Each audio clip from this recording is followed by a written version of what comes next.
Breaking news, Kimberly Cheatle, Director of Secret Service, has resigned following a disastrous performance on Capitol Hill yesterday, facing a relentless grilling from members of both parties. AOC asked some great questions, Nancy Mace as well, and then the leaders of that committee, Jamie Raskin and James Comer, had penned a joint letter calling on her to resign.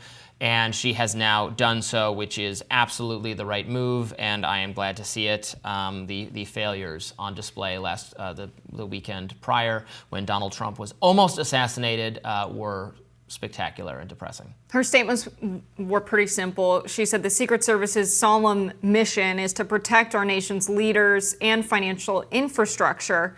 On July 13th, we fell short of that mission. She also said the scrutiny over the last week has been intense and that it will continue to remain as our operational tempo increases. As your director, I take full responsibility for the security lapse. So, yeah, good. That makes sense. That was in an email to Secret Service employees this morning.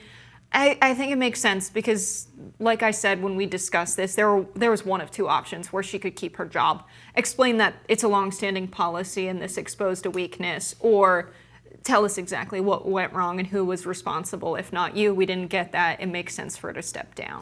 Yeah, she really got it from all members of Congress yesterday. That hearing did not go well for her. She really didn't answer very many questions. She was asked very pointedly and directly about the security lapses, why they did not have that roof under control, why it was deemed outside the perimeter if the range of the AR-15 is 600 yards and you could clearly get a shot off and hit Donald Trump from that distance, why it was not considered in the perimeter. You know, why he'd had a, and I'm not a gun expert, but he'd had a kind of scope with him that you can use to do land surveying. You can use it to do a couple different things, but it helps you have a accurate shot. He had that kind of equipment with him when he was checked by security, and they just let him keep it. I mean, they'll seize your bubble gum if you try to get into a secure area these days. They won't let you take it. They take people's water. They take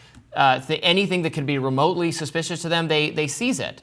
So the fact that they let him keep that, or that didn't send a signal like, what's going on with that guy? And there's some reporting that it did. They just didn't. Then they lost track of him, like they were watching him, and then he kind of got outside their radar and like, oh well, it's crazy. It's totally crazy, and it's given rise, as you said earlier when we discussed this on the show, it's given rise to quote-unquote conspiracy theories because people are like, how could they, this seems so incompetent, how could they just let this happen? Which is why I know a lot of people are thinking, were they involved? Did they want it to happen? Is there another shooter? What's going on?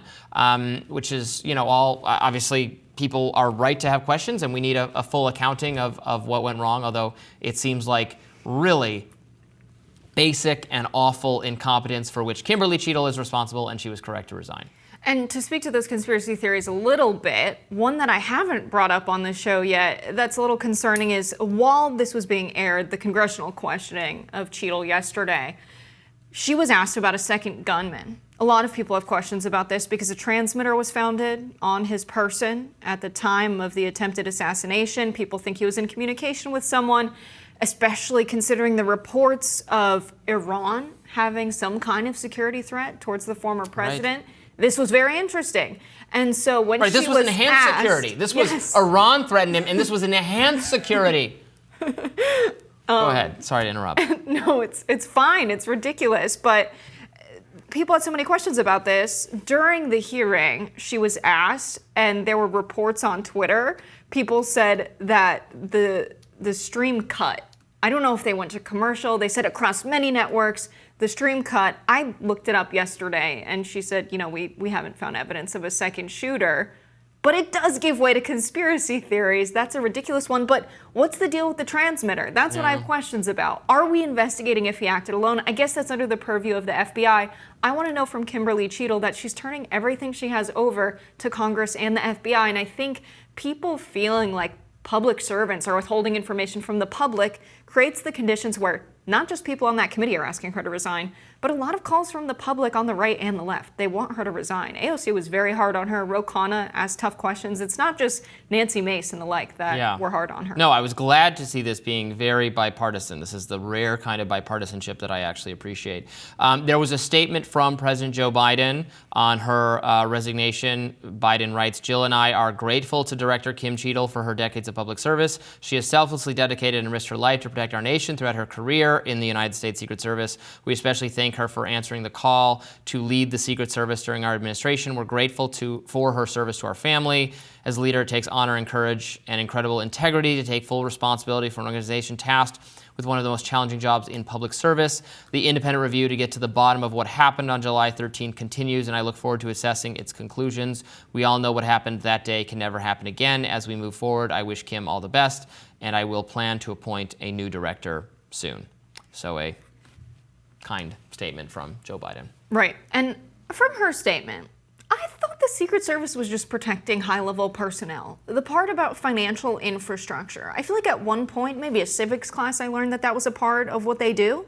But it feels weird, doesn't it, that that's the same people? I think that's how they originated, right? If I'm recalling, I didn't know this history. Correct. The Secret Service was originally about. And now it's less of what they do. Well, I think I think more people are going to be learning their proper U.S. history on this, because that's something that, is not what I imagine when I imagine the Secret Service. Are they protecting Fort Knox? Yeah, What's their thing? Their original. We don't have the gold standard anymore. Is that why we don't think about that? Job was to suppress counterfeit currency. They were started in 1865. So that's less of an issue these days. So that makes sense. But yes, that was the origins. That's a little known fact. Protecting our fiat currency and our leaders. Yes, our fiat currency. Yeah, back when we had gold, but sadly we moved away from the gold standard, and now we have this worthless paper money. It's worth less and less every day. Yeah, they should get on that. It's worth more than gold. It's backed by the power of the working class of America, Robbie, and their productive capacity. That's worth more than gold. More Rising right after this.